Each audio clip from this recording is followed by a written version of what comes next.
অনেক কিছু মেনে নিয়েছি রাষ্ট্রের স্বার্থে, স্থিতিশীলতার জন্য, গণতন্ত্র পুনরুদ্ধার করবার জন্য। সেটা আমাদের দুর্বলতা না।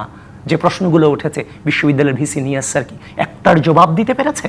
প্রক্টর একটার জবাব দিতে পেরেছে? নির্বাচন কমিশন একটার জবাব দিতে পেরেছে? আপনারা কি জানেন না সেগুলো? যেখানে তার নাম ছিল ভিপি সাদিক, এখন তার নাম গুজব সাদিক। স্টুডেন্টরা বলছে এটাই আল্লাহর বিচার।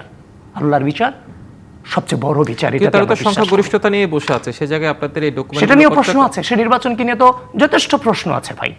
এরা যে নির্বাচনের ফলাফল, এদের যে কয়েকটা মিডিয়া আছে, এদের যে কয়েকটা হচ্ছে যে অনুসন্ধানী সেল আছে, এগুলো দিয়ে যেভাবে প্রচার করে রাখছে, নির্বাচনকে যেভাবে করে বের করে নিয়ে আসছে, বিভিন্নভাবে যে বেড়ে আসছে, জাতীয় নির্বাচনও তো সেই তথ্য দিছে। অনলাইনে এরা সরকার গঠন করে নাই, তো রেজাল্ট কি আসছে সেটা দেখেননি।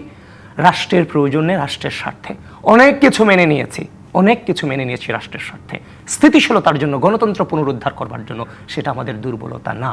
যে প্রশ্নগুলো উঠেছে, বিশ্ববিদ্যালয়ের ভিসি নিয়াজ স্যার কি একটার জবাব দিতে পেরেছে? প্রক্টর একটার জবাব দিতে পেরেছে? নির্বাচন কমিশন একটার জবাব দিতে পেরেছে? আপনারা কি জানেন না সেগুলো? নিশ্চয়ই আমরা আসলে ছাত্র রাজনীতির অবস্থান ফিরে এই রাজনীতির জন্য আমরা যথেষ্ট স্যাক্রিফাইস করেছি, স্থিতিশীলতার জন্য। এবং স্থিতিশীলতা আসার পরও বাংলাদেশে এমন কোন ঘটনা দেখাতে পারবেন সরকার গঠনের পর ছাত্র সংগঠন হলগুলো দখল করে নাই, আধিপত্য বিস্তার করে নাই? ছাত্রদল কিন্তু এখনো পর্যন্ত সেটাই এই নির্বাচনের পর করে নাই। এটাই ৫ আগস্টের অর্জন, এই গণ অভ্যুত্থানের সবচেয়ে বড় অর্জন। আমরা সেটাকে ধারণ করি, কিন্তু আমাদের বিরুদ্ধে অপপ্রচার, আমরা চাই সে ধারণ বিভিন্ন ধরনের অবস্থানটা ফিরুক এবং ক্যাম্পাসে খারাপ পরিস্থিতি, ক্যাম্পাসের রাজনীতি এবং